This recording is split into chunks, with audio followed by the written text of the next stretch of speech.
Ninguno de ustedes me preguntó qué era ese corazón que mostré al comienzo, y eso es la vejiga urinaria, para que nos fijemos cómo el FDG puede distorsionar todo, y toma la forma así. Es a veces los pacientes con distensión crónica de la vejiga se cae y forma esa silueta de corazón. Se puede usar el día de San Valentino entre médicos nucleares.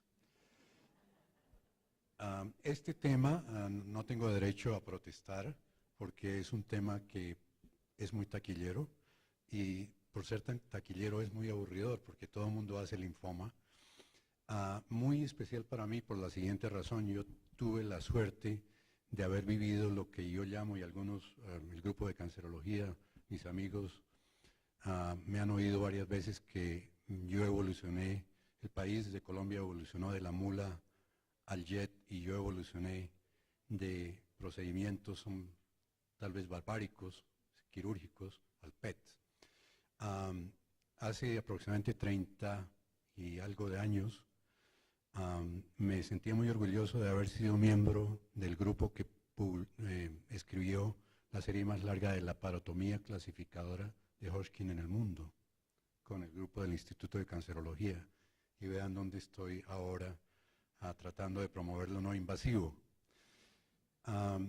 Entonces, este es otra conferencia de este grupo de mejora de prácticas, y el título es FDG-PT en la época de Lugano. Para los que no sepan, los pocos que no sepan qué es Lugano, Lugano es una ciudad hermosa en Suiza, en el borde con Italia, que mira al lago de Lugano. Y es donde se reúne la Sociedad Internacional de Linfomas cada 2 años para escribir los avances en linfoma y cambiar las guías. Algunos de los que se reúnen allá son mis amigos, unos pocos, por eso sé que a algunos de ellos les gusta tomar el vino de Lugano, vino rojo, y cuando yo no estoy de acuerdo con algo, entonces les digo, fue que tomaron mucho vino de Lugano o tomaron muy poco vino rojo. Y yo voy a hacer esa anotación cuando me dicen, por favor, si no vemos el indicador en el... Ok. Entonces, lo que vamos a tratar de cubrir, no vamos a alcanzar a cubrir todo, vamos a revisar la avidez en los linfomas, cómo lo usamos en diagnóstico, en estadiaje, terapia. Hablaremos del sistema de score en los 5 puntos, la clasificación de Lugano, que es el PET entre terapias o interino, y cuándo se hace y cómo se hace a la final de la terapia. Es optimista, pero vamos a tratar de hacerlo. Por alguna razón el indicador se pierde cada rato. El linfoma sigue siendo un problema estadístico con número de casos, y por supuesto domina 5 veces más el linfoma no Hodgkin que el Hodgkin, y el número estimado de muertes para ambos en los Estados Unidos el año pasado fue de aproximadamente 21,000 muertes. La sobrevida no es mala, es entre 60 al 90%, porque se están haciendo muchas cosas. La sobrevida es mejor en Hodgkin que en no Hodgkin, y mejor localizado que en difuso, y la mayoría de casos son en adultos. Entonces la clasificación es obviamente Hodgkin y no Hodgkin. En no Hodgkin, el más común y más agresivo es el linfoma de célula B difuso. Después está el folicular, de zona marginal, etcétera, y están en orden de agresividad más o menos. Agresividad quiere decir que son más ávidos también en ese orden, con excepción de Mantle, que a veces es caliente y a veces no es caliente. En Hodgkin hay 4 clases que ustedes siempre las han oído mencionar, y están clasificados de acuerdo a la histología. Entonces, cuando hay mucha esclerosis, en general no se ve mucha avidez. Cuando hay depresión linfocitaria no se ve mucha avidez, pero al comienzo de esa depresión los tumores son bastante ávidos. Entonces, el linfoma tiene la ventaja sobre cualquier otro tumor, y es que en cualquier sociedad que escriba guías está aprobado para todo, no hay manera de equivocarse.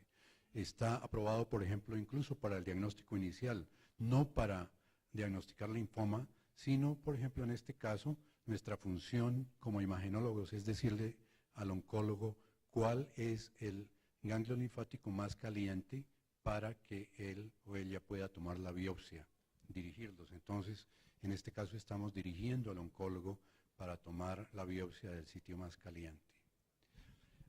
Hace aproximadamente unos 7 años se publicó esta lista de linfomas de acuerdo a la avidez, y como les decía, la lista anterior es fidedigna, muestra que el linfoma de Hodgkin, el de célula difusa, tienen una avidez de un 100%, y los linfomas raros que están al final, yo no pretendo que ustedes lean todos esos nombres, son usualmente no ávidos. Entonces se dividen entre ávidos y algunos ocasionalmente o frecuentemente ávidos. El linfoma de Hodgkin es tremendamente ávido, igualmente que el de célula difusa, y el linfoma de Burkitt invariablemente son ávidos. Usualmente ávidos, el linfoma folicular cuando se activa, cuando se convierte en agresivo, y el linfoma de Mantle. De avidez variable, el linfoma de células marginales, y el misnómero de leucemia linfocítica crónica, que es como un linfoma durmiente que se convierte en linfoma maligno. Y los raros, algunos son calientes y otros no, como los pimentones. Entonces, esta clasificación de Lugano tiene cosas buenas y otras que no son muy buenas, pero vamos a hablar de las cosas que yo creo que son buenas, y que aunque no sean buenas estamos obligados a hablar del mismo idioma que los oncólogos hablan y tratar de unificar en la forma en que informamos cuando estamos trabajando con linfoma. Entonces, los linfomas son, cuando están afectando los ganglios linfáticos, son significantes la avidez cuando el ganglio mide más de 1.5 centímetros en el diámetro más largo. Cuando hay enfermedad fuera del ganglio linfático, por ejemplo, en el pulmón, en el hígado, entonces la lesión debe medir aproximadamente 1 centímetro para que la medición sea estadísticamente válida. Y cuando la lesión es bultosa, cuando la enfermedad es bultosa, entonces varía dependiendo si es Hodgkin, cuando es de más de 10 centímetros la masa, y especialmente en el pecho, en el tórax, puede ocupar o que ocupe más de 1/3 del diámetro del tórax, que con eso ya les dice que es bastante grande. Y para el non-Hodgkin es entre 6 y 10 centímetros. Entonces, no creo que alcancen a ver la flecha otra vez. La medición acá, pero estos ganglios cada uno miden 1.7 centímetros, entonces son significantes, son ávidos, y los vamos a reportar, y ya vemos cómo los vamos a reportar. En cuanto al vaso, nosotros nunca nos preocupamos por mediciones en medicina nuclear. Mi recomendación a partir de hoy es que midamos el vaso. Es muy sencillo, y convencionalmente se ha acordado que la medición del vaso se hace en el diámetro longitudinal. Entonces usamos la imagen coronal, lo normal son 13 centímetros, entonces si este vaso, por ejemplo, mide 12 centímetros de apariencia normal, lo que estamos diciéndole al oncólogo es normal en captación y es normal en tamaño. ¿Por qué insiste Lugano, la última versión, en mediciones? Porque hay partes del mundo donde no tienen PET y todavía están reportando basados en CT.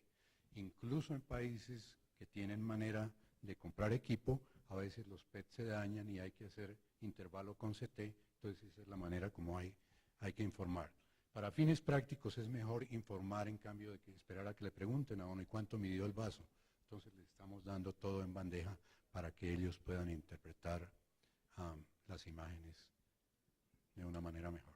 Entonces, la otra cosa que tenemos que poner atención es a la médula ósea, y hay dos tipos de invasión a la médula ósea: difuso Entonces miramos la vía coronal, ponemos especial atención a las crestas ilíacas posteriormente, y cuando encontramos una lesión como esta no es ninguna dificultad decir hay un foco ávido, una lesión esclerótica en el sacro que mide tanto en SV. El diagnóstico diferencial para involucramiento difuso de la médula ósea es el más común, es cuando nos mandan el paciente antes de 2 semanas después de quimioterapia. Entonces es reactivación, es reactivo a la quimioterapia, especialmente a los factores de crecimiento tumoral. Cuando hay citopenias de cualquiera, entonces hay o anemia, hay reactivación, se incrementa el metabolismo, pero es difuso, es homogéneo. Y cuando hay infección que sea sistémica, entonces hay estimulación de leucocitos que es bastante metabólica, y por eso vemos ese incremento difuso en captación.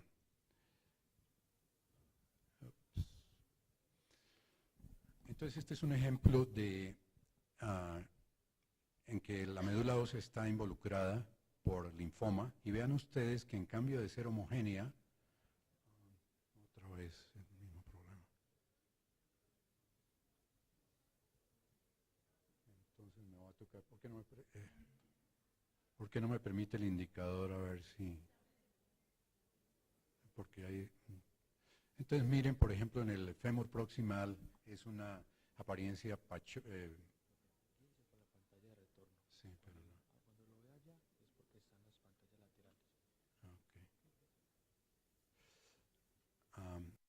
Entonces, okay. Esta imagen de parche es característica de compromiso tumoral, y como ven en el mediastino hay ganglios que son linfomatosos, y esto es válido para ambos, linfoma Hodgkin y no Hodgkin. Entonces, para las recomendaciones de Lugano, importante esto es, ahora, completamente para linfoma de Hodgkin no es necesario o no es aceptado, mejor, hacer biopsia por aguja. Hay que hacer biopsia, hay que usar la información que les damos por PET, entonces hay que ser cuidadosos con eso. Cuando es linfoma no Hodgkin, si es positivo, entonces vamos a usar la información de PET, es positivo, no necesita biopsia. Si es negativo, entonces sí hay indicación de biopsia. Estudios que se han hecho han mostrado que el corte es de SV es 2.7, es empírico, pero es lo que se acepta, y como les dije, el sitio donde miramos la captación en el hueso es usualmente en la cresta ilíaca, en la vista coronal. Para evaluación de las lesiones que son medibles, entonces si hay compromiso, del vaso, hay que describir si es una masa solitaria, si hay muchas masas, y como dije, el diámetro mayor de 13 centímetros de por sí es indicativo de que hay compromiso esplénico. El compromiso del hígado es más difuso y se usa la medida, pero es muy difícil medir hígado, yo no lo hago porque es inexacto, incluso en CT, y cuando estamos midiendo los ganglios linfáticos, usamos por lo menos, si hay el máximo, no más de 6 lesiones índice o diana con el diámetro largo y el diámetro corto, como quien se hace una cruz. Se la pueden dejar imprimida en la imagen, con eso el oncólogo o la oncóloga lo encuentran. Ustedes recuerdan el sistema ya antiguo de Ann Arbor, que tiene unos 30 años de vigencia, ha cambiado un poco, y es muy sencillo, es si hay un compromiso de una cadena ganglionar, es estado 1, si hay compromiso de 2 cadenas ganglionares, cuello y mediastino, pero en el mismo lado del diafragma es estado 2, si pasa el diafragma es estado 3 y envuelve el vaso, es estado 3S por spleen, vaso, y si hay otros órganos o hay compromiso difuso, entonces es estado 4, que sería el equivalente a metastático, aunque no lo mismo. Hoy en día se ha revisado esta clasificación y así es como se clasifican los comités de tumores, y es en limitada y avanzada. Entonces, limitada muy fácil, estados 1 y 2 quiere decir en el mismo lado del diafragma, pero noten que en el estado 2 se llama estado 2 bultoso, cuando, recuerden esa medida, de más de 6 a 10 centímetros en el pecho o que ocupe más de un tercio del diámetro del tórax. Y cuando es avanzado es porque está en ambos lados del diafragma, de por sí es avanzado, o que hay muchos focos en que definitivamente quiere decir que es avanzado. Entonces, hagan mentalmente el ejercicio acá, vean ese compromiso de los pulmones. Este paciente lo estaban tratando como fibrosis pulmonar, que creció mucho en 6 meses. Usualmente la fibrosis pulmonar no es eso, eran masas pulmonares inesperadamente de linfoma de Hodgkin. Entonces, aunque no es en los ganglios linfáticos, es avanzado porque es bultoso. Y hay unos ganglios mediastinales, pero no hay compromiso en los ganglios linfáticos. Sin embargo, hay compromiso óseo. Entonces, este es un estado avanzado equivalente a estado 4. Es un ejemplo clásico de enfermedad bultosa. Una vez más, para enfermedad de Hodgkin, más de 10 centímetros de diámetro, o, como en este caso, más de un tercio del diámetro del tórax. Aquí los de Lugano tal vez se tomaron menos de una copa de vino rojo porque no nos dijeron cuál diámetro, si el anteroposterior o todo el diámetro. Pero estas cosas yo creo que van a mejorarse en los 2 años siguientes. Entonces, simplemente informa el diámetro más largo para evitar problemas. Bueno, hagamos el ejercicio en este caso y encuentran que hay ganglios mediastinales en un lado del diafragma, pero al mismo tiempo no solamente hay ganglios, pero hay enfermedad en el fémur. Entonces es un estado avanzado que aparentemente no es avanzado. No pretendo ni no miren con mucho detalle este diagrama, solamente lo traigo, es un ejemplo de muchos protocolos de investigación, pero lo traje por una razón. Miren donde empieza el protocolo. El primer cuadro, PET de estadiaje, después dan quimioterapia, se abren las 2 ramas del estudio. Segundo nivel, PET número 2, PET número 2 en el otro lado, se trata o se observa el paciente, PET número 3. Es un ejemplo en que el FDG PET está sirviendo como biomarcador. Estamos guiando al oncólogo de acuerdo a la respuesta con PET para saber qué hacer. No exactamente medicina personalizada, pero medicina dirigida, que es lo ideal. Entonces, lo fundamental del PET es que lo usamos como biomarcador para evaluar cómo está la respuesta al tratamiento. Entonces, se usa obviamente, tiene que ser para linfomas que sean ávidos, de lo contrario no sabemos cómo evaluar. Y se usa con la escala de 5 puntos, que ya vemos que es controvertida un poco. Se hace evaluación en la mitad de la terapia y se hace evaluación al final de la terapia. Entonces, esta es la escala con que ustedes están todos familiarizados. El grado 1 es que no hay captación, el grado 2 que hay captación, que es menos que la captación en lo que se llama el pool sanguíneo, en los grandes vasos. Grado 3 es cuando es mayor que el mediastino, pero menos que el hígado. Grado 4 cuando supera al hígado moderadamente. Grado 5 cuando es tremendamente ávida comparada con el hígado. Y aquí también hubo falta de un poquito de vino porque nos dicen que hay que ser, tiene que ser 2 veces la captación en el hígado. Inicialmente no nos dijeron que había que usar SV, pero claramente hay que usar imagen visual y SV. Y la clasificación es X cuando hay captación nueva en áreas que pueden no estar relacionadas con linfoma, como por ejemplo una neumonía, porque no sabemos exactamente qué es eso. Ustedes ya estarán aburridos con esta clasificación, pero lo importante que hay que aprender es lo que está en rojo, grados 4 y 5, o sea, en otras palabras, lo que sea más grande, más alto que el hígado. Eso es lo único que hay que recordar de todo este verbatim. Entonces vamos a hacer estos ejemplos y miramos los ganglios axilares en el CT, izquierdos, pequeños, que no tienen captación. Entonces no hay captación, grado 1, muy sencillo. El ejemplo de grado 2, también en ganglios axilares, comparamos con el pool sanguíneo y es menor que hay captación, pero menor que el pool sanguíneo, entonces es grado 2. Significancia, el paciente no va a tratamiento. El grado 3 dijimos que era más que el mediastino y vamos a estar mirando este ganglio linfático de acá, en particular porque hay muchos, entonces es más que el mediastino, pero cuando uno compara con el hígado es menos que el hígado. Grado 3 no tiene mayor importancia cuando estamos evaluando la terapia en la mitad de la terapia, pero al final de la terapia sí se vuelve importante.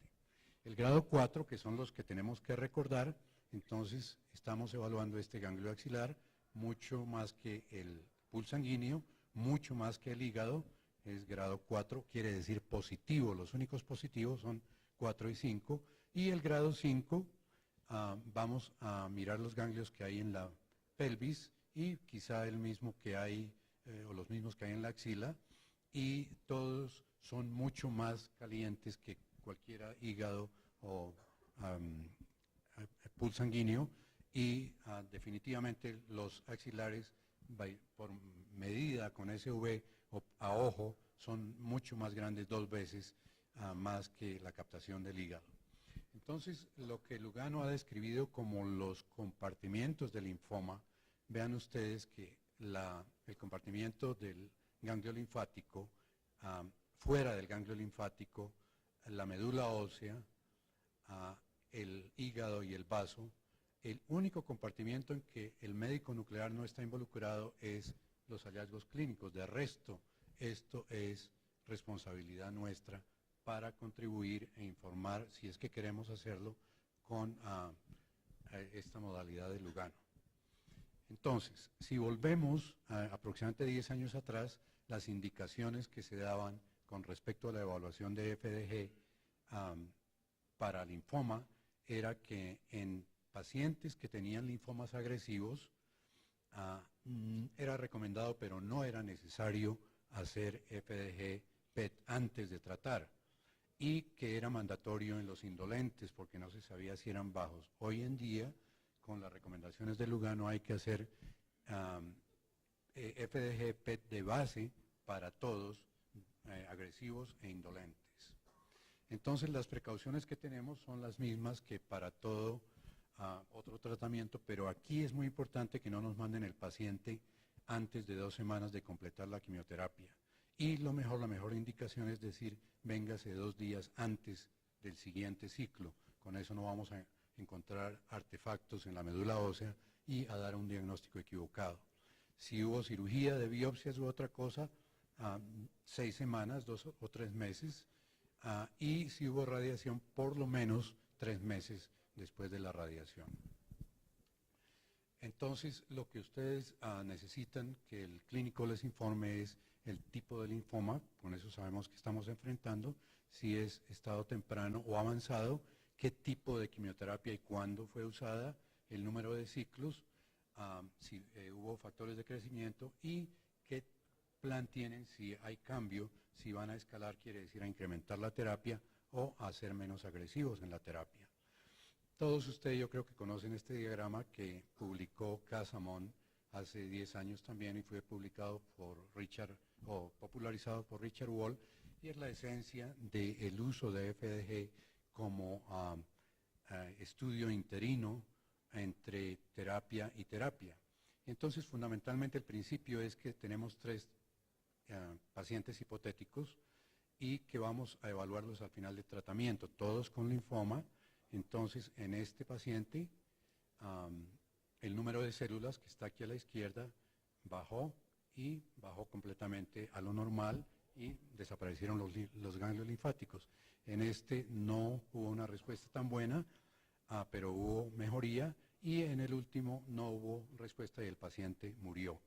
¿Por qué se ve esto y por qué es importante tener en cuenta? Porque el número clave acá que necesitamos, recuerden, en PET nuestro número clave es 10 a la 8, es el número con que usted compra la lotería. Menos de 10 a la 8 células no vemos las lesiones. Entonces, el top se pasó, y si no hacemos PET no vamos a saber qué está haciendo el paciente. Aquí lo mismo, entonces queremos encontrar antes de que haya baja de ese número para saber si está el paciente mejorando o van a hacer terapia de escalamiento. Espero que haya quedado claro eso. Entonces, vamos a mirar un par de ejemplos de respuesta y comparamos. El paciente había mejorado, no había captación en el pulso sanguíneo ni en las axilas donde estaban inicialmente las lesiones.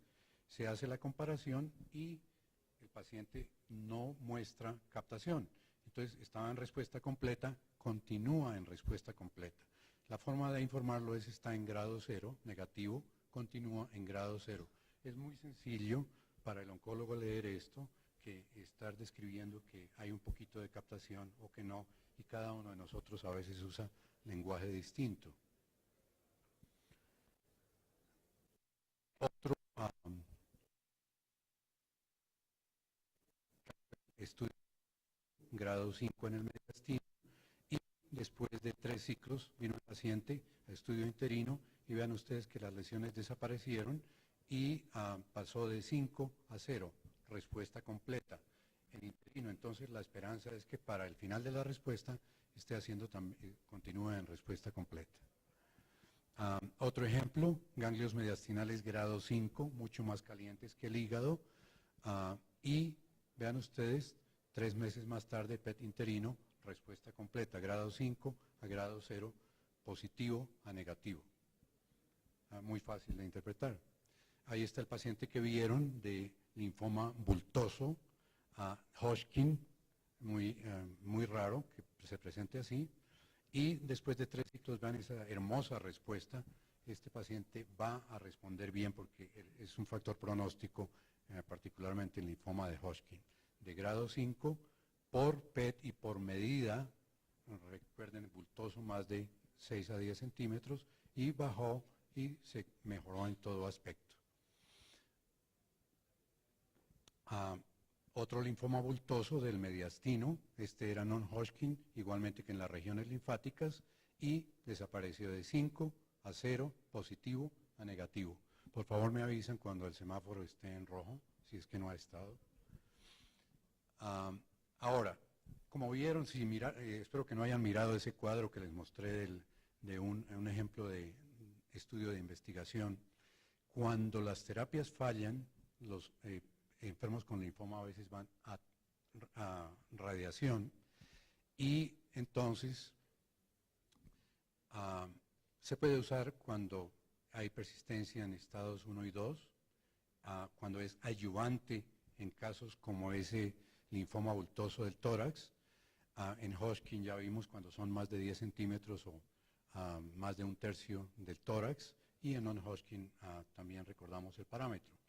Entonces, esta técnica se llama campo de radiación, la radiación que envuelve el campo de radiación, si me permiten así.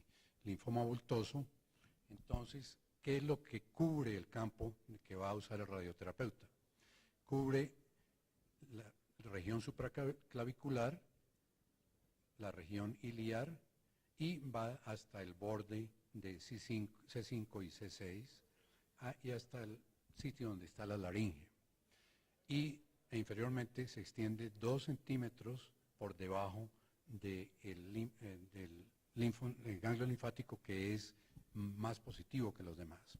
Entonces es importante hacer esa descripción, y si es posible medir, es decir, con respecto a la región supraclavicular hay un tumor ávido en la región de horquilla external, que no va hasta el nivel de la laringe, y lo mismo hacia abajo. Lateralmente se extiende el campo 2 centímetros afuera de los márgenes del tumor.